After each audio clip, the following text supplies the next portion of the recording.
right, everybody, we're live. Hope everyone's doing good tonight. I know it's later through the people east of here. Hope everyone's having a good slasher Saturday. All that good stuff too. Just thought I'd just do this after work, a quick one, just of what I've watched through my Letterboxed the month of August. I know I've seen more. I just didn't do a lot of them here. I have them on my phone right here. Kind of looking at what the awesome Uncle Tony did this morning and stuff like that. Watch this video for that. Sure enough, I did. All right here. All these goodies right here. So we'll start. Let's see. Donkey punch that like button. Thank you very much, Caveman. It's good to have you here. Thanks for joining. And Mr. Reed, a.k.a. Spicoli, a.k.a. 4K Action. Thanks for joining, my brother. Really appreciate it. Appreciate the support. Sean, my friend. Good evening. Great to have you here. Thanks for stopping by. Really appreciate it. I haven't had the chance to see some of your watch-alongs for some of the stuff because I don't have it. The one that you did, Deep Rising and stuff like that, I've been meaning to get that one for a while. So definitely have to get that one because I heard it's pretty good creature feature and stuff like that. So just saying hi to everybody. Excellent. Okay, I'll just go ahead and start here real quick. What I watched in the month of August and stuff. This shouldn't take too long. Stuff like that too. So just scroll down my phone here. First was Dunkirk. Watched this on the 5th. Watched a few on the 5th. I must have put a lot in at the same time. So watched Dunkirk. Really liked it.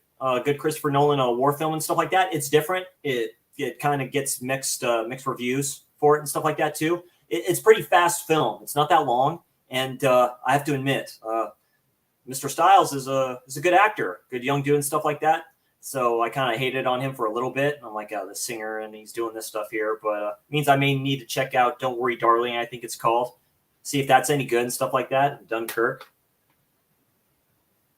Then, some month of August, I watched this gem right here, Pieces. Good film. Directed by,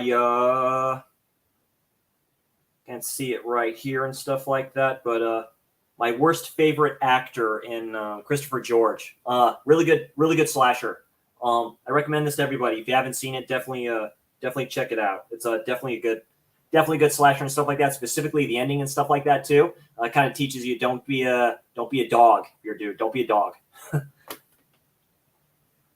Next up here is from the late great Lucio Fulci, City of the Living Dead. Another one with Christopher George being his stupid ass actor self in it. Good film. Like this. Like this more than a film I'm going to be mentioning later on this evening and stuff like that. A good one and stuff like that. I'm saving up to buy that other one, I think Cauldron release, the 4K of that and stuff like that. This is a good transfer and everything like that. It's a great film and stuff like that. Very Lovecraftian and stuff like that since it takes place in Dunwich, I believe. So the town of Dunwich and stuff like that. So it's a good release. You can probably get this, I think, on Hamilton Books for like $5, dude. It's worth it. Worth for a pickup if you just want to see it and stuff like that. And you want to pay cheap and stuff like that. Yeah, pick this bad boy up. By the way, I gave Dunkirk 3 stars and a heart. Gave Pieces 3 stars and a heart. Gave City of the Living Dead 3.5 stars and a heart. And then this next one, Collateral, directed by Michael Mann. First time kind of watching this film. Love it. I really pretty much love everything Tom Cruise has done. And everything I've seen from Michael Mann is basically on point. Really good film. Tom Cruise, Jamie Foxx, made back in, a while back and stuff like that. Very good. In Michael Mann's style, one of Jamie Foxx's better performances, I believe, like that. Really good thriller. As you can see, this 4K and stuff like that. See how trippy that is and stuff. You know, if I had the slip, it'd be even different. But yeah, definitely good film. I gave let's see, lost track here. I really like Collateral. I really like this film. 4 stars and a heart. So definitely very good. Very good. I highly recommend it. And then I watched in August. For some reason, I put this in twice in my letterbox. I'll have to get rid of that. The Possessed. A good proto-giallo made in, I believe, the late 50s. Done in black and white. Very gothic noir type setting and stuff like that too. Filmed by Luigi Pizzoni and Franco Rossellini. So there'll be another film I'll mention here that I watched in August too, that this director did as well. Really good murder mystery type of thing based off a true crime. There's another film from this director, same thing, based off a true crime and stuff like that. Very gothic setting. I do really like it and stuff like that. I gave that 3 stars and a heart. But a good proto-giallo if you're into that.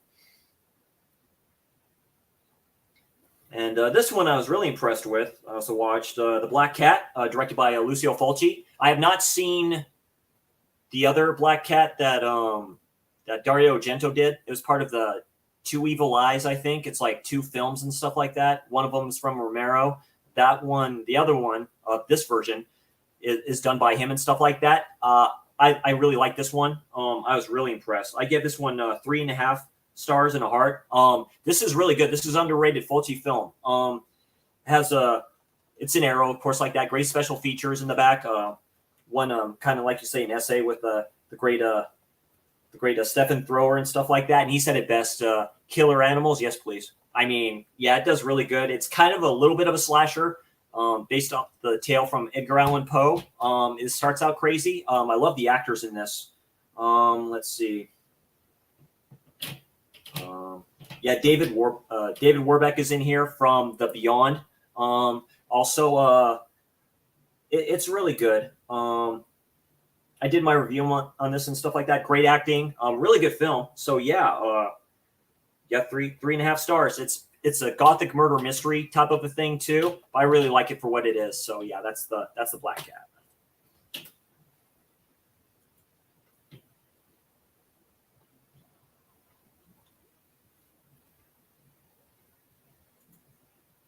Hey Anthony, hey, thanks for stopping by. Appreciate it, my man. Hope everything's doing good.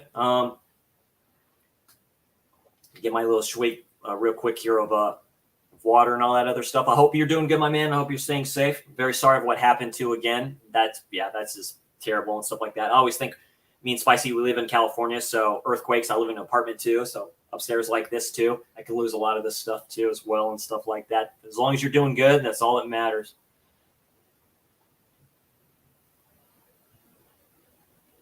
And we can officially begin. Mr. Hall & Oates is here. Thank you for showing up, Mr. Oates. I really appreciate it. Appreciate the support, my friend. You're awesome. Very good. Okay. Here. Keep on going. Let's see. Cut. And this bad boy, watch in August. Curtains. Very good. Very good slasher. This is a slasher with giallo elements in it. There's way into here. There's a dream sequence here that's like, great, terrifying type stuff. Basically, this director gets these female wannabe actresses into this mansion and stuff like that, and does like a tryout for each one of them and stuff like that. And bodies just start one by one by one. I like the ending to this. I thought it was really good. There's a scene that these people go through a window and then the dude ends up on the other window on the other side. I thought that was kind of interesting. But yeah, very good. Very good ending too. I didn't see that ending coming. There was an alternate ending for this. It just never happened and stuff like that. So good special features. Of course, it's Synapse. That's Curtains. Also has the dude that played Principal in Animal. Yeah, John Vernon played the good old National Lampoon's Animal House and stuff like that in a different role from him. But yeah, that's Curtains. I gave Curtains. I really like Curtains. Yeah, 3.5. 3.5 stars and a heart. That's Curtains. 83. My goodness. All right, and Brad at 4K10 Revival recently did a WTF of this. I had it, got it off of Amazon Books, and I watched it, and I loved it to death. That's the Neon Demon. Yeah, I love this kind of shit. More of these sexy models being the evil bitches that they are. Yes, please. Please, please, please. There's something sexy, evil about it. I love the way it's all shot. It's neo-noir giallo at its finest. It shows LA is LA. It basically shows what it is. It's almost in the same vein universe as Mulholland Drive, in my opinion. It's very good. I gave this I gave this 4 stars and a heart. Yeah, I really do like it. I need to revisit this film. I need to watch it with the commentary on. I want to see what the director thinks about this. Brad mentioned, too, the director's done other stuff I have to check out, too. Really good ending song, too. I like everything about this film. Everything about it. I didn't see that ending coming. That's all I can say. So, really good. It's definitely Neo, Giallo, horror, and stuff like that, too. Really good. That's Neon Demon. One that I did not like, this may be the one I really didn't like it, but I respect it for what it is. That's Prisoners of the Ghostland. Nicolas Cage, a few others, post-apocalyptic. I said this in my review and then on my Letterboxed. I believe I said it would have been better if it was an anime in general like that. The setting, I like the setting. It's very samurai-esque and stuff like that. I love the swordplay and stuff like that. But yeah, I gave Prisoner of the Ghostlands 1.5 stars and a heart and stuff like that. This is the worst RLJE film I have. So RLJE, there we go. This is the worst RLJE film I have. Yeah, if it gets a score that low, yeah. It also has John Cassavetes' son in here. I forget his name real quick, but his son actually plays big dude. Plays like it is what it is for a film. You either like it or you don't.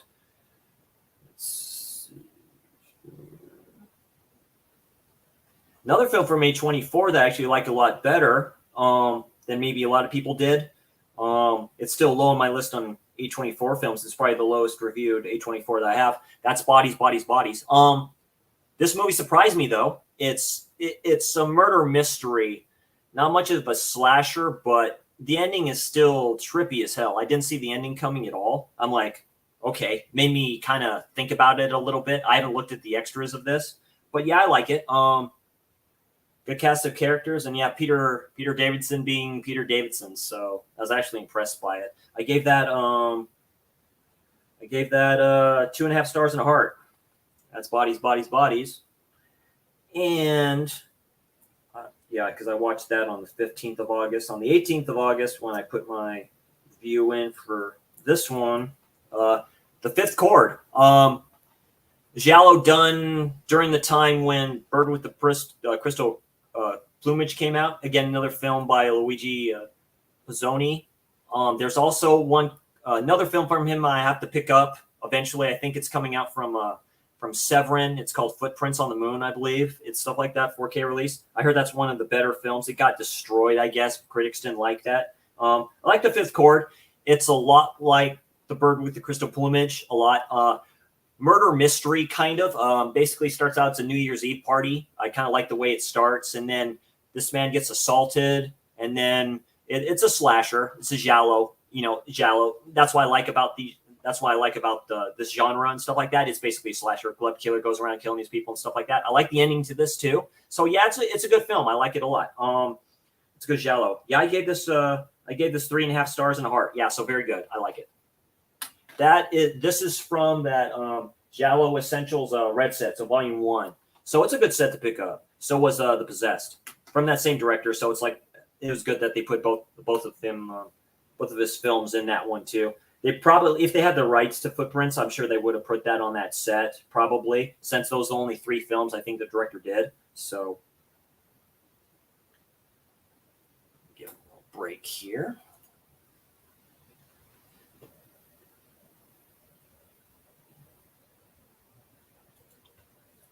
Hey, Uncle Tony, thanks for showing up. I appreciate it. I know it's kind of late for you and stuff like that, but thanks for showing up, and thank you for the support as always. And yeah, you're kind of one of the reasons I did this. I'm kind of doing what you did with your what you watched in August when I saw this morning. I'm like, oh, that's a good idea. I basically watch what I have and stuff like that for the most part. So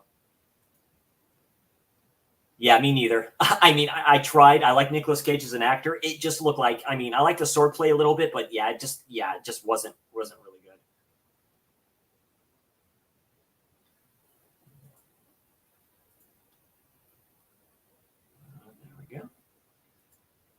Right, almost the home stretch here, people. So, getting towards the tail end of August, and boy, did I watch some good ones in August, late August, you can say. So, let's see. All right, next one up. I watched in August, Bloody Birthday, Evil Bastard Children. This is a trauma type of a film. exploitation, sexploitation. It's a slasher. Basically evil children. So it starts out, these children are born during a solar eclipse, and kind of the way they explain it is they have something in their brain is kind of missing and stuff like that. I really like it. It was made in came out in 1981, so the kind of start of this franchise. Good director here. Yeah, Ed Hunt, very good director. He didn't. I guess he didn't care much for this film when he was directing and stuff like that. The main actress in here, did her own stunts and stuff like that too. There's also a comedian in here that plays her friend. That's this evil little girl's sister. And I like the ending to this. I like the kills in this. Like I say, sexploitation and stuff like that. More please. Yes, I love this. Love this time during these films and stuff like that. That's Bloody Birthday. I gave Bloody Birthday. Damn, I love this film. Yeah, 4 stars and a heart. So yeah, I really love Bloody Birthday. If it sticks with you, specifically children being children. I mean, it has a child with glasses having a gun, dude. He's having a gun, shooting and all this stuff. I'm like, dude, this is crazy. I mean, it kind of sticks with you. So yeah, that's Bloody Birthday. And my favorite, yep, it's still up there. My favorite all-time Fulci film, The Beyond. Directed by Lucio Fulci. Came out in 1981, came out in the States in 1984. Lauren Bacall, who was in underrated Scream Queen a little bit. She's kind of robotic though, but it's okay. This is The Beyond. So yeah, you have a haunted house. Something's in the room. Lucio Fulci will continue doing this. Something's in that room that's all boarded up. It has a basement that's flooded. Houses in New Orleans don't have basements. It's based off an actual haunted house over there. Doing my research on this. Just a quick thing. There was a channel I used to watch. He's probably still around, called In Praise for the Shadows. If you can find him, look him up and subscribe. Really cool dude. And he did kind of a little bit of an essay on this film and the haunted house that's over there. Really good atmosphere, very gothic. It's Fulci at his finest and stuff like that. And yeah, I gave what can you say about this film that's already been said? I gave The Beyond 3 stars, 3 stars and a half, and a heart. That's funny considering I think I gave Black Cat around the same and stuff like that. I'm really all Fulci I've seen has been good. Really nothing I've seen from him is bad and stuff like that. And he just has a way of doing his stuff like that. And Beyond to me still holds up and stuff like that. Trippy scene in the doctor's office. We've all gone through this before. So yeah, that's Beyond. And also what I watched in August. Stop going off phone. 29th, it looks like. I put the review in for that, so that's about right. The Pajama Girl Case. Starring Ray Millan and gotta make sure I say the names right. I'm sorry. Dalila de Lazaro. My goodness, more of her, please. God, she is gorgeous and sexy in this. Based off a true crime. Very good. Directed by... Forgot the director here real quick. I apologize. I'll look up the director here real quick since I have it.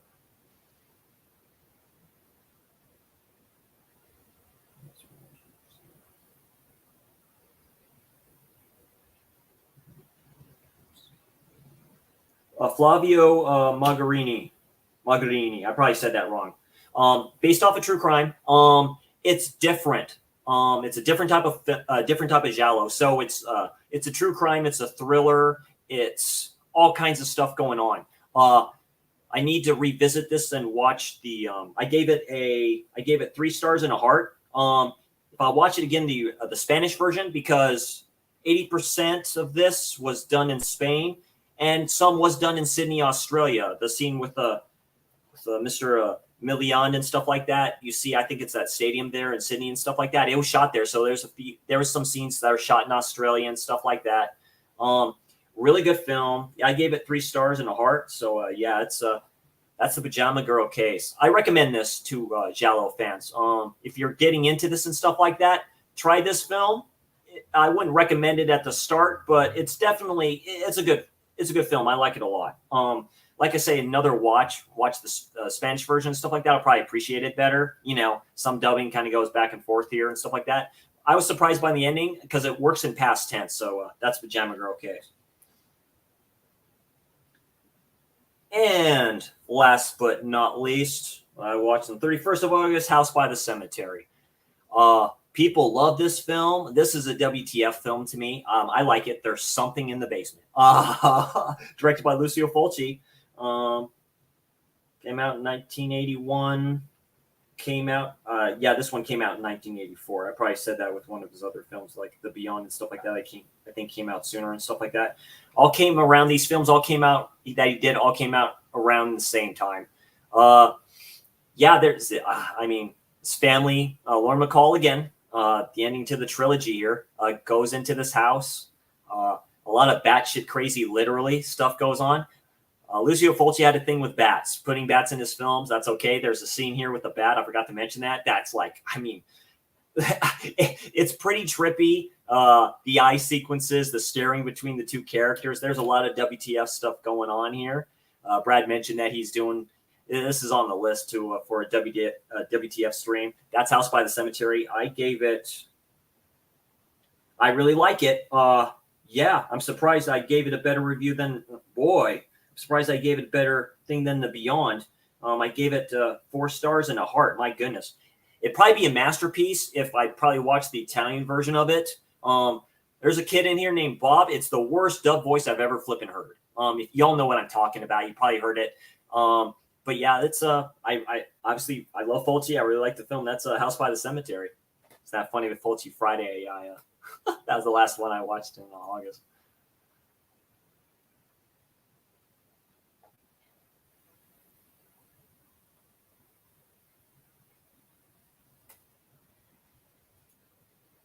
Hey, Brad, thanks for joining, my friend. I really appreciate it. Yeah, Beyond is solid. Yeah. Like I said, I'm surprised because House by the Cemetery is more of a slasher film, and he mentions it here. Yeah, House by the Cemetery's cohabitation, or that's right. Watching your stream and stuff like that, it's true. Like I say, there's something they're really kind of like, there's something going on in the basement. There's a lot of, I just mentioned it. The killer walks very slow in this. I get that. Flippin' McCall is like, and I get it. She's, spoiler a little bit. It's like her doctor husband basically says, you haven't taken your meds and all this other stuff, and loads her up with pills. There's a lot of WTF stuff in here. There's a lot of stuff. It's like really like, the babysitter and all this other stuff too. My God. Like I say, Brad, if you ever do a WTF and I'm available, contact me, please. We can go all over this film. It's awesome, but yeah, it's really like it's a cool thing. House by the Cemetery and Beyond are neck and neck and nonsense. Neither makes any goddamn sense. Very true. Maybe that's why I like it so much. Is they don't. It's like when you give them like something like that and. Yeah, very true. He's almost like a Dr. Frankenstein type of a character. Yeah, experiments and stuff like that too in that place. I did think it was really interesting. She's cleaning that bad floor. That's still bad. That's still like terrible. And, lifts up the thing. It's like, oh, look, it's a tomb. Spoiler, tomb kind of right there, under the house, right there. No problem there. It's all good. So, so it's all good. Those plot holes in Italian horror films can be fun, though. Oh, no, absolutely. No, I loved it. I loved House by the Cemetery. I can get high anxiety. So you can see my Irish skin and stuff like that, too. When I start, like, rubbing my hair and all this other stuff, too, I'm like, whoa, wait a minute. There's this, like I say, the scene with the bat. Like I said, like that, I'm like going, whoa. It's like, yeah. It's like really, the scene with the maid cleaning the floor, that's very ambiguous. So a lot of great, awesome, crazy greatness there. So I see you just gave away the premise for Jaws 6. So it's like Hunky from Jaws. So I guess it was this one here that Sean did. Yeah, Jaws 6 on Sylvester Stallone is Hunky from Jaws 4. It's really, it's really trippy stuff too. So But yeah, definitely as a slasher fan, definitely, yeah, it's just cool getting this cover right here. And then with this scene right here, finally figured out what that was and stuff like that. And I did like the ending for it. The ending thought what they say children can be like whatever at the end of the film. I'm like, what now? So I'm like going, it's typical great Fulci. So, so it is what it is. Great stuff with that. So I always like it. It was really good. Almost a la Friday the 13th type of a stuff. He likes to. It seemed like those Italian slashers and stuff kind of like to do that too. They do the knives, the slow knives in the back. Even classic slashers like the Prowler do them on the top of the head. In the slow type of stuff right there too. The typical. Said the boyfriend was hanged. I thought maybe he was like pegged to the door. Other than that, when she like goes around and stuff like that, but yeah, that was really good. So it was a great opening to the film. So yeah, that's all I watched in August. There was probably more. I probably did. That may have been in maybe in July when I did Forgotten Giallo or whatever that is. It maybe or farther back. But mostly, like I say, all the newer Giallos that I've watched and stuff are. Don't worry about it, Caveman. I was just basically showing what I kind of reviewed in August. So it's all these guys right here. Quick stack.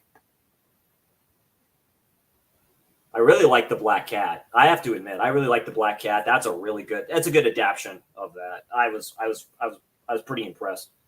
The trailer is pretty trippy for the Black Cat too. It shows like a different kind of death scene or the way the decrepit kind of woman looks there. I kind of like that a lot. This guy too. Bloody Birthday and the Neon Demon. Do that double feature, please. And of course, the last ones here. The Pajama Girl case right in the center of that sandwich.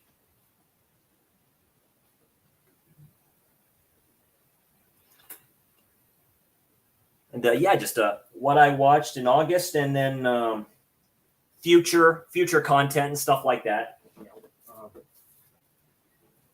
This is a future slasher Saturday absurd. Yes, I'm going to finally watch this. I may watch this tonight, and just to prep myself for it and stuff like that. I know Anthropophagus came before this, but I don't think that's a slasher, and I heard this is better. So I'll be watching Absurd. And then for my Giallo Wednesdays for future content, stuff like that, I'll be watching this set right here. So we got the Girl in Room 2A, the French Sex Murders, and My Dear Killer and stuff like that. Gizmo, I think, loves the French Sex Murders, I believe. That's a bad joke, by the way. So.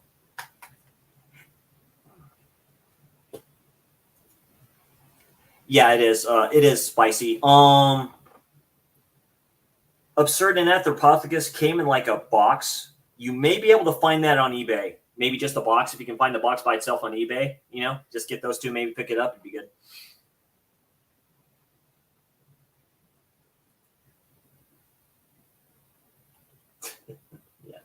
Yeah, both of that. But yeah, we're watching these and see how these are and stuff like that. I didn't review the first set. I mean, two of the movies were meh and all that stuff, but the last one, Trauma, in volume 1 of these that Vinegar Syndrome got out, called Trauma, the first Trauma, not the one that Argento did, I liked a lot. I actually liked it. It's almost a proto version of Misery. That's all I'm going to say about that film. So check that out. And then for a future Fulci Friday, I'm going to be doing Manhattan Baby. Again, these were all made in the early 80s, the last kind of vestige that they were saying that Fulci kind of did his films. And then just reading that, because I read, there's a booklet by House by the Cemetery. I didn't know he was diabetic, so I was really sad that he passed. He passed way too soon, in my opinion. I don't think he got the respect he deserved. I really don't. I understand, him and Dario basically buried the hatchet between the two. That's how Italian directors are and stuff like that. It just kind of sucks that we didn't get the master. And I'm sure I'll be watching Wax Mask eventually, but I couldn't imagine what the masterpiece would be if those two collaborated on something. So, but yeah, this is Manhattan Baby. This was done, I think, 82. So this is going to be a watch for Fulci Friday in the future. And then finally going to get to this. I got this in a not vinegar syndrome, a Kino sale a while back. Dana recently mentioned it on her stream. That's a Butcher Baker Nightmare Maker. Bill Paxton is in this. So I heard this is a batshit crazy slasher of a film. So I can't wait to check this out. This is Butcher Baker Nightmare Maker. Then whatever else I plan on watching. Just put my little stack here that you cannot see, so I can put them all back in certain order. and do appreciate everybody's support and stuff like that. Yeah, I just got burnt out. I mean, really, I can't do what the Iron Man Tony does. I have a lot of respect for him, man. It takes a lot of whatever like that. But yeah, the holidays kind of coming up, and I work in grocery, so different shifts at my job and stuff like that. And I realized that one time when I was watching one of these films, I was starting to fall asleep.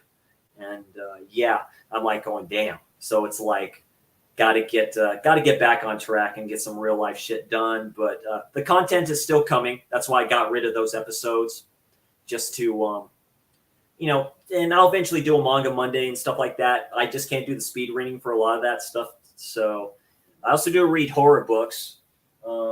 So getting back into reading the books that I have, I'll do a video showing the books again, what I have in my nerd den over there. But this is one of the ones I'm reading if you're all into horror books. And this is a novella. It's called True Crime from Grindhouse Press. I've only read like a little bit of it. You could probably read this in a few sittings if you want. This is really good. There's a really creep dread factor for this. Basically, it's a brother and sister on the run, and they're just on rampage, killing people left and right. I can see this turned into a film, and Mia Goth playing a character of the sister. I can just see that. That's what it kind of reminds me of. That's True Crime. It's done by Samantha Kolesnik. So, so that's kind of what I'm reading now. That and Junji Ito's manga, Uzumaki, which means spiral. I'm quarter of the into that manga. It's those big book hardcover editions of those books. I'm like going, I'm not going to finish that in one sitting. So just taking my time, and like Brad mentioned, it's not a sprint, man. I'm a long, lanky dude, but my strides are getting kind of lower. So I'm just doing what I love, and just making sure I just give you all the best content, and that works. And I do appreciate you all joining the stream.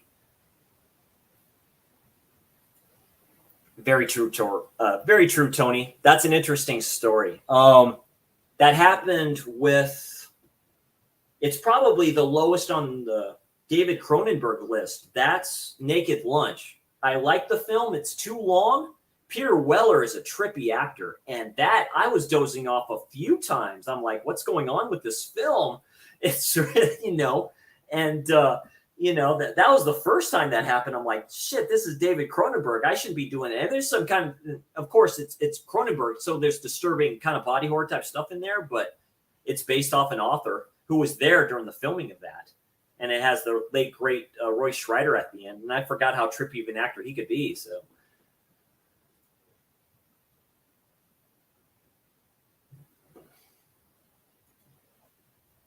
Yeah, Texas Butcher Baker has a small role with Bill Paxton and unintentional humor, and makes it fun besides the slasher elements. Yeah, very true. I heard it's very very trippy.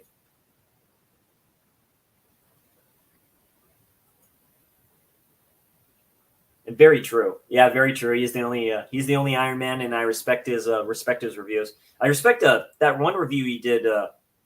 You did, Tony. Yeah, dozing off of watching a movie happens, depending how bad the movie is. Watching your video this morning there, Tony, I do like your review of what was that one with Tom Hanks and Meg Ryan that you said you didn't like. You said the original film was better. So I'm like going, that's what it is. I know you're a little older than I am. I kind of agree with that. Sometimes the original film can be better than the remake. It can be like so long where you don't realize, oh wow, that's a remake. That's trippy. Where you don't kind of realize that.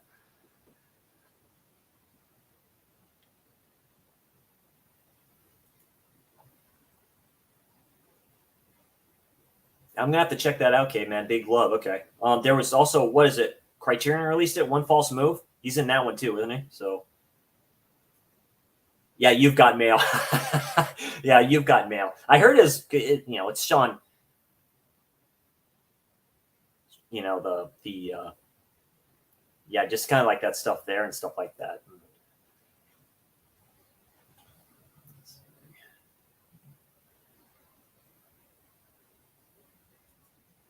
Yeah, Butcher Baker is awesome. Yeah, like I said, just I've been in a slasher since I was a kid, Friday the 13th. But seeing these, it's great that Kino kind of release films like this. It's really good. This has a reversible cover on it too. It's called A Different Name, I believe. So it's really good and stuff like that too. And hold on a second, I'll eventually get to this.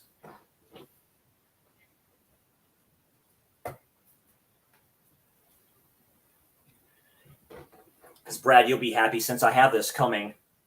Have the one to complete the trilogy coming. I'll probably watch this. I think I have Wednesday off, so I'll probably have some time to myself. I'll probably watch this late day finally. And that'll be probably this one right here. So, so I'll finally be watching this Ebola Syndrome. So I have to be doing.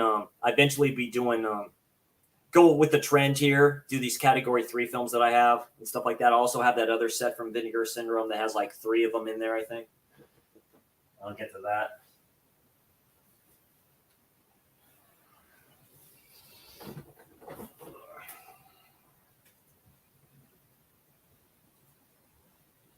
Big Love is a great TV series on HBO, I do believe. Yeah, it does sound familiar when I heard about it. Night Warning is an alternate title for Butcher Baker, Nightmare Maker. Yeah, you did a good video too, Sean, on what you picked up and stuff like that. Like you said, I got Possessor. I remember seeing it on Hulu. I really liked it. I'm like, oh, Brandon Cronenberg. Oh, okay. There's a channel I used to follow. He's worth checking out. Flicks Connection with my boy Darren Van Dam. He does recommendations for streaming platforms. And he mentioned that's how I found out about Terrifier. He mentioned Terrifier because he had Damien Leone on one time. And he mentioned Possessor. That was on Hulu when I saw that. And I'm like, holy shit! So a movie where Sean Bean doesn't die. So it's really good. And then picked up the other ones. I picked up the first one he did, Antiviral, and then I got Infinity Pool for that, which I still need to watch. So.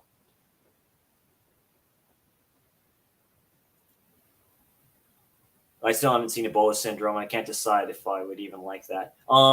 If you have it, Sean, the first one I got was, and that's from Unearthed Films. I think 88 Films is bringing it out too. The Untold Story.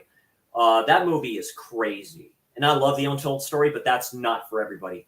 I mean, children die in that. He kills children in that. That's all I'm going to say about that. There's a certain scene in that where chopsticks are used. I still picture that scene. So it's really good. And Anthony Wong is a great actor. And the Unearthed Blu-ray of The Untold Story has a great special feature on Category 3 films. So it's worth it for that alone to pick that up. Good doc on that. Yeah, Possessor is really good.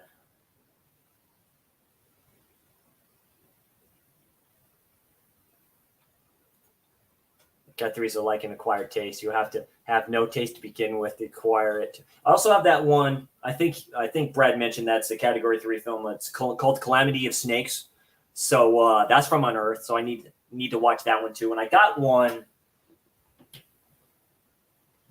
Where did I put it?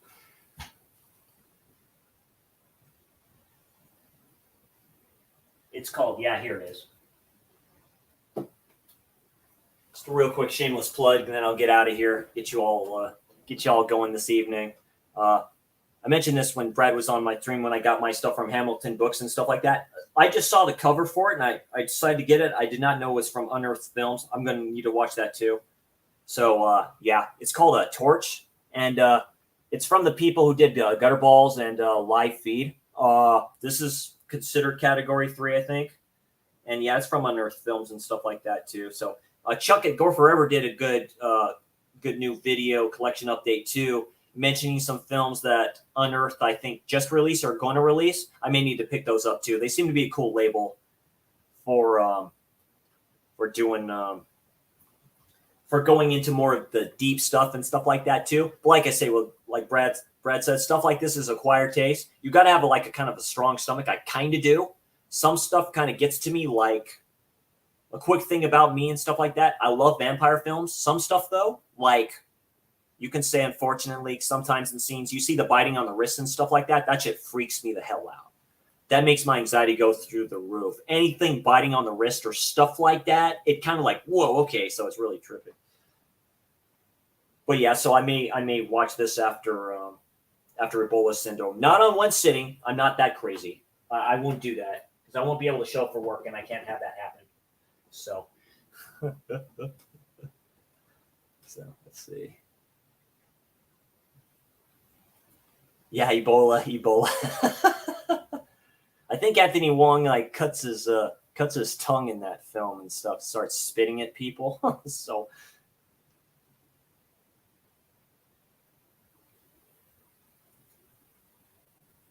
I've not seen Dumplings. Is that a Category 3 film, or is it from Unearthed there, Texas? I haven't heard of it before.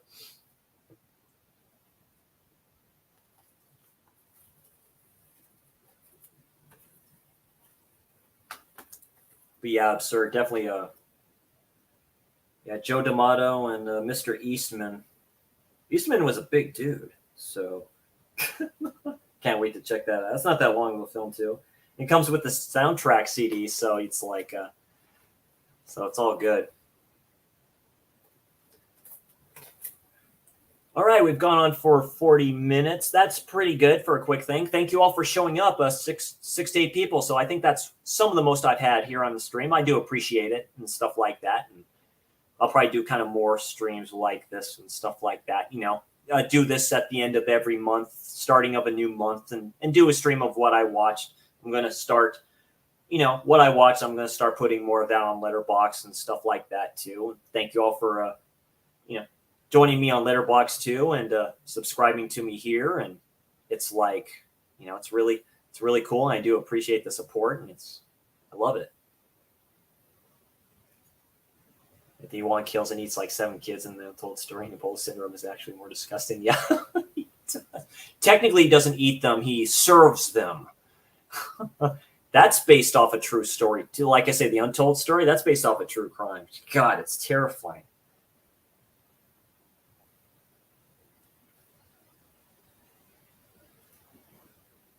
Ever seen Joe D'Amato's Beyond the Darkness? Then you guys need to see that. Highly recommended Italian horror. Cool, thank you, Sean. I always appreciate it. I love these Italian directors. Just getting into giallo for a couple years. I plan on doing a video of my kind of journey into giallo and stuff like that too. But D'Amato's a trippy director, more trippier than the other ones. There's a certain screw loose in all of them, but it takes a certain type of person to be an Italian director specifically, so it's crazy.